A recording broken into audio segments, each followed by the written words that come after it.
Eh bien bonjour à toutes et à tous et bienvenue dans cette nouvelle vidéo. Une vidéo consacrée à Mathieu Debuchy, le désormais ex-capitaine de l'AS Saint-Étienne qui nous quitte en cette fin de saison. À travers cette vidéo, je voudrais retracer sa carrière pour lui rendre hommage tout simplement. On va commencer cette vidéo tout de suite, c'est parti. Tout commence le 28 juillet 1985 à Fréthun, une commune située dans le nord de la France. Depuis tout petit, Mathieu est un grand passionné de football. Il le pratique d'ailleurs avec son frère Grégoire dans le jardin de ses parents ainsi qu'à l'école.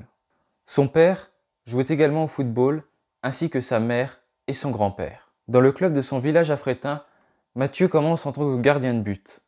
Mais rapidement, ce poste le lasse car il ne touche pas assez de ballons.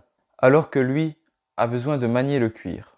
En 1993, âgé de seulement 7 ans, en effectuant un tournoi en salle avec son club de Fréthun, Mathieu est repéré par des recruteurs du grand club voisin, le LOSC.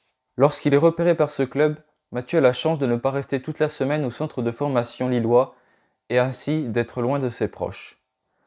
Car, habitant à côté, le soir, il peut rentrer chez lui pour dormir. Le fait d'être proche de sa famille va l'aider à traverser cette période qui peut être difficile pour beaucoup de jeunes qui peuvent passer de longs mois, même de très très longs mois, éloignés de leur famille. De plus, sa famille le suit de très près et assiste à la plupart de ses matchs et même les entraînements, peu importe les conditions climatiques. Depuis l'âge de 15 ans, Mathieu évolue dans les différents niveaux de sélection nationale, aussi bien chez les jeunes, les espoirs, puis enfin les professionnels. Il signe son premier contrat professionnel en 2003 et joue son premier match de Ligue 1 avec le LOSC le 31 janvier 2004 face à Metz, où les Lillois s'imposeront sur le score de 1-0. C'est lors de la saison 2004-2005 qu'une plus grande confiance lui sera accordée. Il jouera 31 matchs avec le LOSC durant toute la saison et inscrira 4 buts. Mais la saison suivante, après avoir disputé 27 rencontres de Ligue 1 et inscrit 4 buts puis délivré 2 passes décisives, Mathieu Debuchy se blesse gravement face à Strasbourg. Le joueur de 20 ans souffre d'une rupture des ligaments croisés du genou droit. Une opération est nécessaire et Mathieu est donc forfait pour l'Euro Espoir. C'est la saison suivante, le 24 octobre 2006, en Coupe de la Ligue, qu'il effectuera son retour face à Rennes et disputera ainsi 58 minutes de cette rencontre, perdue 2-0 par le club lillois. Petit à petit, Mathieu retrouve du temps de jeu et redevient titulaire indiscutable dans l'effectif du LOSC. Il enchaîne les saisons, mais souffre régulièrement de pépins physiques et doit déclarer forfait lors de certaines rencontres. Lors de la 25e journée de la saison 2009-2010 face à Rennes, il est encore une nouvelle fois sévèrement blessé.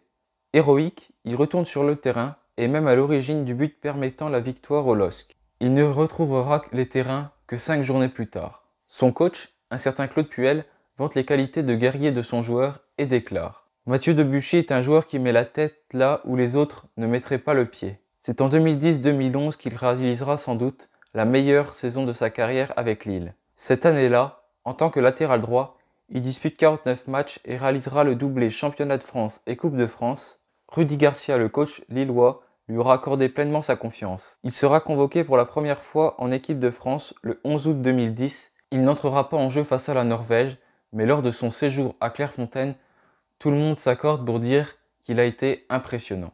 L'année suivante, en 2011-2012, il joue encore au LOSC et réalisera une magnifique saison, auteur notamment de 5 buts et une passe décisive en 32 matchs de Ligue 1. Il fait partie d'ailleurs de l'équipe type du journal L'Équipe à l'issue de la fin d'année.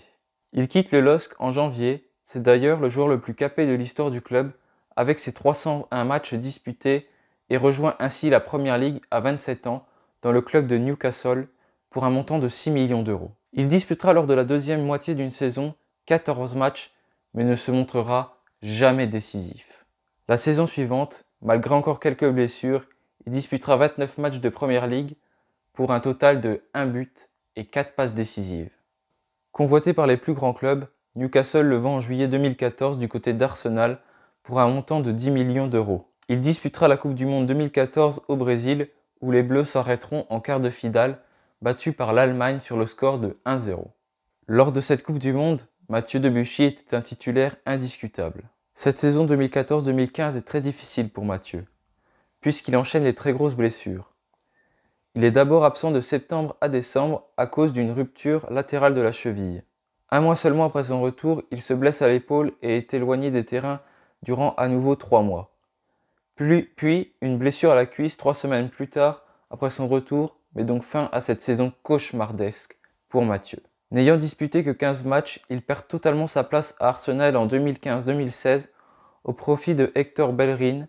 Il sera donc prêté en février 2016 du côté de Bordeaux pour enfin retrouver du temps de jeu, mais son prêt de 6 mois s'avère être une nouvelle fois une catastrophe, car Mathieu va une nouvelle fois se blesser et ainsi manquer près de 2 mois de compétition. Avec toutes ces blessures, il perd sa place en équipe de France, où il aura disputé dans sa carrière 27 matchs. La saison 2016-2017 est sans doute la pire saison de sa carrière. De retour à Arsenal, Mathieu ne disputera que 16 minutes de Premier League et jouera 3 matchs avec l'équipe réserve et inscrira quand même 2 buts avec cette équipe réserve. Entre non-sélection dans le groupe et blessures, la saison de Mathieu Debuchy est un vrai cauchemar. La carrière de Mathieu semble donc arriver à son terme. Mais, lors de la saison 2017-2018, l'AS Saint-Étienne est très mal embarqué en championnat. En effet, les Verts sont 17e au classement et enchaînent les humiliations face à Lyon ou encore Monaco. C'est alors que Jean-Louis Gasset arrive au sein du club et doit faire un mercato très réfléchi avec peu de moyens pour sauver le club. Beaucoup de joueurs n'ayant plus de contrat comme Mathieu Debuchy rejoignent l'AS Saint-Étienne. Il dispute son premier match contre Amiens le 3 février, les Verts s'imposent 2-0 et Mathieu marque son premier but. Il occupe une place de titulaire indiscutable et enchaîne les grandes performances. Il est désigné meilleur joueur de Ligue 1 en février et finira la saison avec 4 buts inscrits en 15 matchs de Ligue 1 et les Verts passent d'une position de presque relégable à 7e en fin de saison, aux portes de l'Europe. Suite à ces très bonnes performances, le latéral droit des Verts est prolongé le 25 juin 2018 pour 3 ans supplémentaires jusqu'en juin 2021. Lors de la saison 2018-2019, encore une fois, Mathieu souffre de blessures, mais cela ne l'empêche pas quand il est présent d'être très performant en championnat, avec 4 buts et 3 passes décisives en 24 matchs disputés. Les Verts retrouvent la Coupe d'Europe à l'issue de la saison et Jean-Louis Gasset, fatigué, laisse Ghislain Princeton devenir l'entraîneur du club. Mais le parcours de Mathieu et ses coéquipiers en Coupe d'Europe est très décevant. Les Verts quittent la compétition en poule après avoir perdu 2 matchs et fait 4 matchs nuls. Le championnat est mal embarqué également, Ghislain Printemps se retire et Claude Puel lui succède. La pandémie de Covid arrêtera le championnat, les Verts occupant la 17e place et donc sauvés. La seule satisfaction de cette saison est la qualification en finale de Coupe de France, perdue 1-0 face au PSG dans un stade qui résonnait bien vide.